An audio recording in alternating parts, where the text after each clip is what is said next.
ኪያከ እግዚኦ ነአኩት እናመሰግናለን።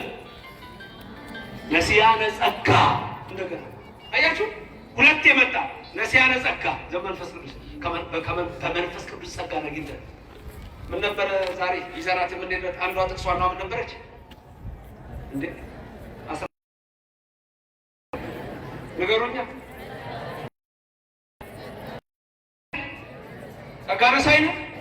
በሌላ ጸጋ በልሁላችሁ ጸጋ ነሳይ ነው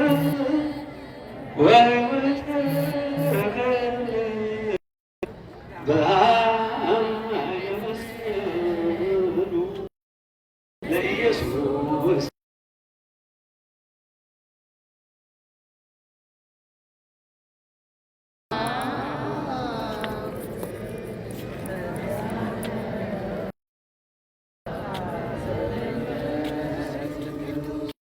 ዘዋህበነ ሥጋሁ ቅዱሰ ወደሙ ክቡረ። ሥጋውና ደሙን የሰጠን እሱ ብሩክ ነው። ሥጋውና ደሙን የሰጠን እሱ ብሩክ ነው። ጸጋ ነሣኢነ በዲበ ጸጋ በሙሴ ሕግን የሰጠን ኦሪትን የሰራልን ተሰራችልን፣ ተሰጠችልን። ጸጋን ተቀበልን። መጨረሻም እንደምንለው ካህኑ ሲባርኩን ጸጋን ተቀበልን። ደህንነትም በኢየሱስ ክርስቶስ በመስቀሉ ኃይል በመስቀሉ አጋዥነት በመስቀሉ ኃይል ተሰጠን። አቤቱ ከመንፈስ ቅዱስ የተገኘ ጸጋን ተቀብለን እናመሰግንሃለን። ምን ተሰጠን? ኦሪት ተሰጠናለች። ልጅነት ተሰጠን። ጸጋ ልጅ ሆነን፣ በጸጋ ልጆች ሆነን። አያችሁ፣ የልጅነት ጸጋ አገኛችሁ ተብሎ ሁላችሁም ክርስትና ስም አላችሁ።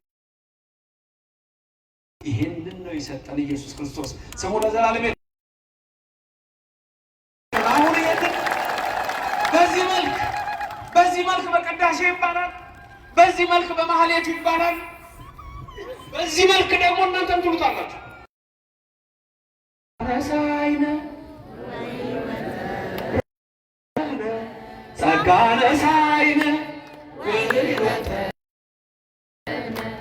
በኃይለ መስቀሉ ለኢየሱስ ክርስቶስ መስቀሉ ኪያከ እግዚኦ ነአኩት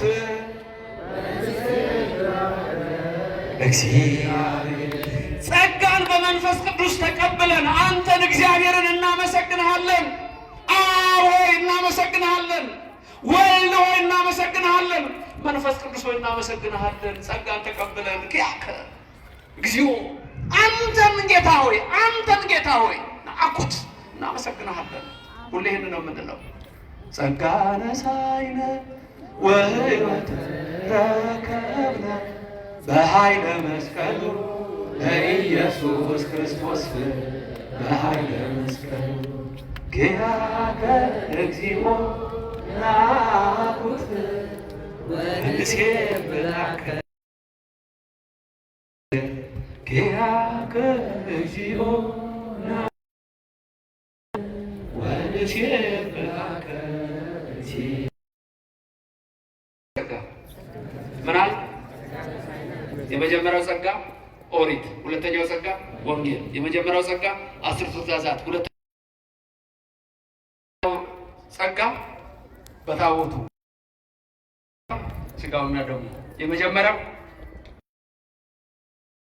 መንፈሰ ልደት እግዚአብሔር እንዴት ያከበረን። ይሄንን ተሰጠችኝ ብሎ ኦሪት ተሰጠችኝ የሚል ከኛ በስተቀር ብቆ በአዲስ ኪዳን ተፈጽሞ የተፈጸመ ሕግ ይህ ነው። ማጠቃለያ ጥቅስ ማቴዎስ 5:17 ከኔ ቀጥላችሁ ተናገሩ። እኔ ሕግና ነቢያትን ለመሻር የመጣሁ አይምሰላችሁ ልፈጽም እንጂ። ሕግና ነቢያት ጸጋ ልፈጽም ወንጌል። አያችሁ፣ ጸጋ ነሣኢነ ጥቅሱ የት ይገኛል? ዮሐንስ ወንጌል ምዕራፍ 1 ቁጥር 16 ዮሐንስ ወንጌል ምዕራፍ 1 ቁጥር 16 ጸጋ ነሣኢነ በዲበ ጸጋ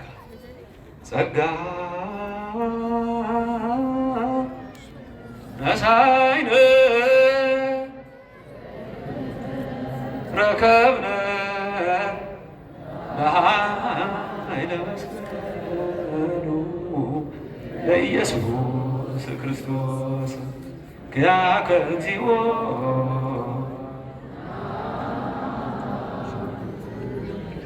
ነሲያነ ጸጋ መንፈስ ቅዱስ እመቤታችን አትለየን። አሜን።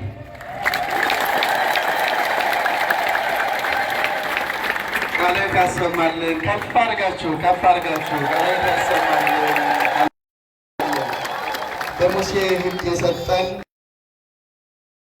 ወይም አደለን። የትምህርታቸው መነሻ የመጽሐፍ ቅዱስ ሀሳብ የቅዱስ ዮሐንስ ወንጌል ምዕራፍ 1 ቁጥር 16 ላይ የሚገኘው ነው። በእውነቱ ለክቡር መምህራችን ሊቀ ማእምራን ክቡር ዶክተር ዘበነ ለማ በድጋሚ ቃል ያሰማልን። ከፍ አድርጋችሁ እግዚአብሔር ይመስገን። ከልብ እናመሰግናለን። ጥበበኛው ቅዱስ ሰሎሞን እንዲህ ይናገራል። ዘስ አጥራየ ሀዳፈ የአምር ምሳሌ ወስውረ ነገረ።